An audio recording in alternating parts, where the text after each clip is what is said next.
2010ರಲ್ಲೇ ಇವರ ಭಾವಮೈದ ಇವ್ರ ಪತ್ನಿ ಹೆಸರಿಗೆ ಅರಿಶಿಣ ಕುಂಕುಮಕ್ಕೆ ದಾನ ಕೊಡ್ತಾರೆ. ಅಂದರೆ ಅಗರ್ಭ ಶ್ರೀಮಂತರ ಮನೆಗಳಲ್ಲಿ ಈ ಥರ ಅರಿಶಿಣ ಕುಂಕುಮಕ್ಕೆ ರೋಲ್ಸ್ ರಾಯ್ ಕಾರು, ತೋಟ ಇಂಥವೆಲ್ಲ ಕೊಡೋ ಪದ್ಧತಿ ಇದೆ.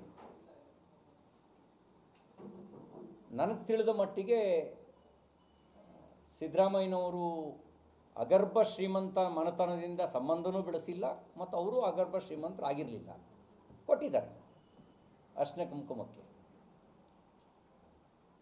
2013ರ ವಿಧಾನಸಭಾ ಚುನಾವಣೆಯ ಅಫಿಡವಿಟ್ನಲ್ಲಿ ಈ ಜಮೀನಿನ ಬಗ್ಗೆ ಉಲ್ಲೇಖನೆ ಮಾಡಲ್ಲ. ಇದು ಎರಡನೇ ಅಪರಾಧ. 2010ರಲ್ಲಿ ಕೊಡ್ತಾರೆ, 13ರಲ್ಲಿ ಈ ಜಮೀನಿನ ಬಗ್ಗೆ ಅಫಿಡವಿಟ್ನಲ್ಲಿ ಉಲ್ಲೇಖನೆ ಮಾಡಲ್ಲ. 18ರಲ್ಲಿ ಉಲ್ಲೇಖ ಮಾಡ್ತಾರೆ, ಅದರ ಸಾರ್ವಜನಿಕ ಸ್ವತ್ತಿನ ಮೌಲ್ಯ ಸಾರ್ವಜನಿಕ ರೂಪದಲ್ಲಿ 25 ಲಕ್ಷ ಅಂತ ಉಲ್ಲೇಖ ಮಾಡ್ತಾರೆ. 23ರ ವಿಧಾನಸಭಾ ಚುನಾವಣೆಗೆ ಅದರ ಮೌಲ್ಯ 8 ಕೋಟಿ ದಾಟ್ಬಿಡುತ್ತೆ. ಅವ್ರು ಕಾಣಿಸಿರೋದು 5 ವರ್ಷಕ್ಕೆ, ಅಂದರೆ 25 ಲಕ್ಷದಿಂದ 8 ಕೋಟಿ ರೂಪಾಯಿ ಅಂತ ಕಾಣಿಸ್ತಾರೆ. ಈಗ ಮುಖ್ಯಮಂತ್ರಿಗಳು ಸಮರ್ಥನೆಗೆ ಬಳಸಿದ ಭಾಷೆ 60 ಕೋಟಿ ಪರಿಹಾರ ಕೊಡ್ರಿ, ಅಂದರೆ 1 ವರ್ಷಕ್ಕೆ 8 ಕೋಟಿಯಿಂದ 60 ಕೋಟಿ ಮೌಲ್ಯಕ್ಕೆ ಹೋಗ್ಬಿಡುತ್ತೆ. ಅದಕ್ಕೆ ನಾನು ಹೇಳಿದೆ, ಮುಖ್ಯಮಂತ್ರಿಗಳೇ, ನಿಮ್ಮ ಉತ್ತರ ಪ್ರಾಮಾಣಿಕವಾದದ್ದಲ್ಲ. ನಿಮ್ಮ ಉತ್ತರ ನಿಜ ಸಮಾಜವಾದಿ ತಾತ್ವಿಕ ಚಿಂತನೆಯನ್ನು ಒಳಗೊಂಡಿರೋದಲ್ಲ. ಮೈಸೂರಿನಲ್ಲಿ ಮೂಡಾದಲ್ಲಿ ಸಾವಿರಾರು ಕೋಟಿ ಬೆಲೆ ಬಾಳುವ ನಿವೇಶನಗಳನ್ನು ನಿಯಮ ಬಾಹಿರವಾಗಿ ವರ್ಗಾವಣೆ ಮಾಡಿರ್ತಕ್ಕಂಥ ಪ್ರಕರಣ. ಮೈಸೂರಿನ ಮೂಡಾ ಪ್ರಕರಣ 4-5 ಸಾವಿರ ಕೋಟಿಯನ್ನು ದಾಟಬಹುದು ಅಂತ ಅಂದಾಜಿಸಲಾಗಿದೆ. ಬುದ್ಧಿವಂತಿಕೆಯನ್ನು ತೋರಿಸಿದ್ದಾರೆ ಈ ಪ್ರಕರಣದಲ್ಲಿ, ಪ್ರಾಮಾಣಿಕತೆಯನ್ನು ಪ್ರದರ್ಶಿಸಿಲ್ಲ. ಎದುರುಗಡೆ ಇರೋರನ್ನ ಏಮಾರಿಸ್ಬೋದು, ಗೊಂದಲಕ್ಕೆ ಈಡು ಮಾಡ್ಬೋದು. ಪ್ರಾಮಾಣಿಕತೆ ಸತ್ಯದ ತಳಹದಿ ಮೇಲೆ ನಿಂತಿದ್ದರೆ ಬುದ್ಧಿವಂತಿಕೆಗೆ ಸತ್ಯದ ತಳಹದಿ ಬೇಕಾಗಿಲ್ಲ. ಮುಖ್ಯಮಂತ್ರಿಗಳ ನಡವಳಿಕೆ ಮೂಡಾ ಪ್ರಕರಣದಲ್ಲಿ ಬುದ್ಧಿವಂತಿಕೆಯಿಂದ ಕೂಡಿದ ಸಮರ್ಥನೆಯನ್ನು ಮಾಡ್ತಾ ಇದೆ, ಪ್ರಾಮಾಣಿಕತೆಯಿಂದ ಕೂಡಿದ ಸಮರ್ಥನೆ ಅಲ್ಲ. ನೋಡಿ, ಮಾನ್ಯ ಮುಖ್ಯಮಂತ್ರಿ ಸಿದ್ದರಾಮಯ್ಯನವರ ಪತ್ನಿ ಅವರೇ ಭಾಗಿಯಾಗಿರುವ ಪ್ರಕರಣ ಇದು. ಆರೋಪ ಬಂದಿರೋದು ಮಾನ್ಯ ಮುಖ್ಯಮಂತ್ರಿಗಳು ಮತ್ತು ಅವ್ರ ಕುಟುಂಬದವ್ರ ಮೇಲೆ. ಒಮ್ಮೆ ನೋಟಿಫಿಕೇಷನ್ ಆದಂಥ ಜಮೀನನ್ನು ಕೊಂಡ್ಕೊಳ್ಳೋದೇ ಒಂದು ಅಪರಾಧ. ಇವರ ಭಾವಮೈದ ಕೊಂಡ್ಕೊಂಡಿದ್ದಾರೆ. ಮೂಡಾ ನೋಟಿಫಿಕೇಷನ್ ಮಾಡಿ ಅದರ ಬಾಬ್ತು ಹಣವನ್ನು ಕೋರ್ಟಿಗೆ ಜಮಾ ಮಾಡಿದೆ.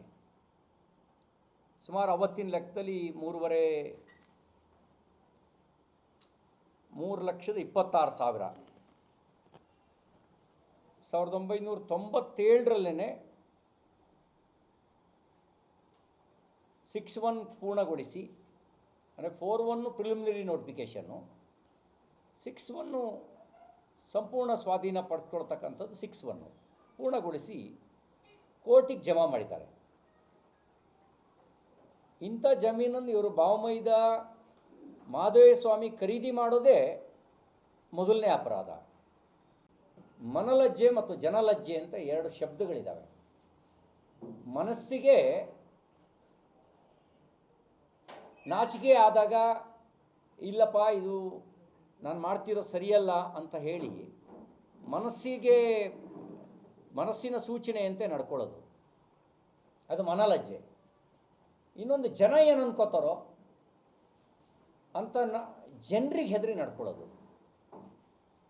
ಮುಖ್ಯಮಂತ್ರಿಗಳ ಸ್ವಭಾವ ಮತ್ತು ಹೇಳಿಕೆ ಗಮನಿಸಿದಾಗ ಮನಲಜ್ಜೆ ಅಂತೂ ಇಲ್ಲವೇ ಇಲ್ಲ. ಮುಖ್ಯಮಂತ್ರಿಯಾಗಿ ಜನಲಜ್ಜೆಯನ್ನು ಬಿಟ್ಬಿಟ್ಟಿದ್ರಿ. ಜನ ಏನು ಅಂದ್ಕೊಳ್ತಾರ ಅನ್ನುವಂಥ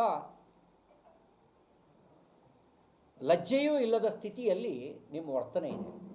ಭ್ರಷ್ಟಾಚಾರವನ್ನು ಬಂಡತನದಿಂದ ಸಮರ್ಥನೆ ಮಾಡಿಕೊಳ್ಳುವಂಥ ಉತ್ತರವನ್ನು ಕೊಟ್ಟಿದ್ದೀರಿ.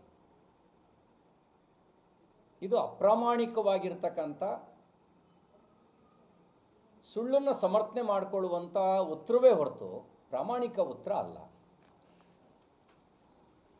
ಇವರಿಗೆ ಗಿಫ್ಟ್ ಡೀಡ್ ಆದಾಗಲೂ ಕೂಡ ಆರ್ ಟಿ ಸಿನಲ್ಲಿ ಅದು ಇವರು ಬಾವಮೈದ ಇವ್ರಿಗೆ ಗಿಫ್ಟ್ ಡೀಡ್ ಮಾಡಿಕೊಡ್ತಾನಲ್ಲ 2010ರಲ್ಲಿ ಆರ್ ಟಿ ಸಿಯಲ್ಲಿ ಮೂಡ ಮತ್ತು ಕನ್ವರ್ಷನ್ ಆಗಿದೆ ಅಂತಲೇ ಕಂಡು ಬರ್ತಾ ಇದೆ. ಆರ್ ಟಿ ಸಿನಲ್ಲಿ ಮೂಡ ಹೆಸರಲ್ಲೇ ಇದೆ, ಕನ್ವರ್ಷನ್ ಆಗಿದೆ ಅಂತ ಕಂಡು ಬರ್ತಾ ಇದೆ.